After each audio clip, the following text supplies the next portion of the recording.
life of a Mexican gal living in America. Boy, look at this yummy slap. My side of burger. They gave me so much.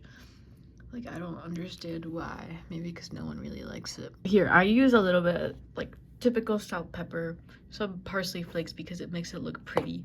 Doesn't really do anything to it, honestly. But my main two big game changers is my tajin y mi Valentina.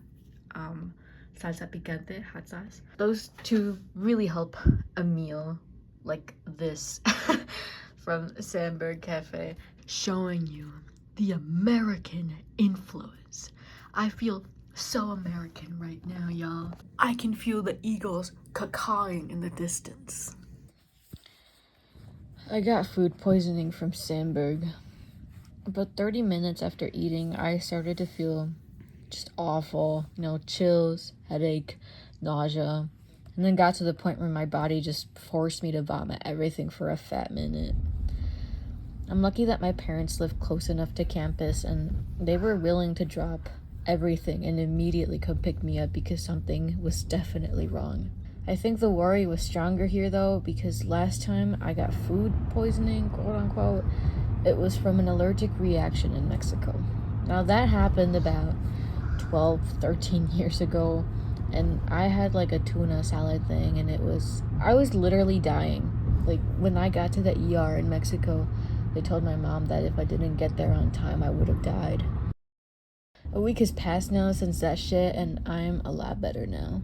I'm officially back home, winter break is kicking in, and I am so looking forward to being able to eat real food with my family.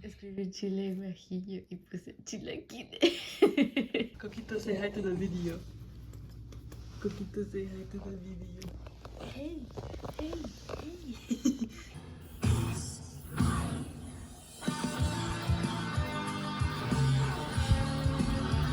But anyway, I got hungry.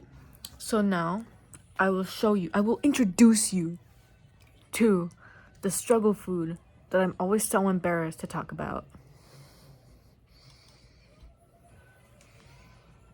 Refried beans. Where are the beans? These are like actual like homemade like refried beans that my dad usually makes. Then after boiling the beans and whatnot, getting them to that nice cooked point, then this is the part where he refries them. And yeah, I know there's those people who are like, oh, the beans are so disgusting and they make you so gassy. Shut the fuck up. Shut the fuck up. Where are the beans?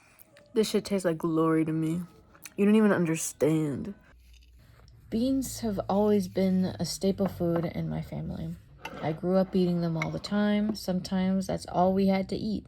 But going to school here in the US for the first time when I was like 6, 7 years old, and being surrounded with an entirely new culture, the people around me made me feel like beans were supposed to be disgusting. I think that honestly hurt me a lot as a kid, and it slowly transpired to not wanting to eat other Mexican foods in front of others and not wanting to talk about what I had for dinner. And from food, that shifted to generally being embarrassed and almost ashamed of my Mexican identity. Because of this, there was, of course, a trajectory in my brain of always wanting to try the American white foods my classmates were having.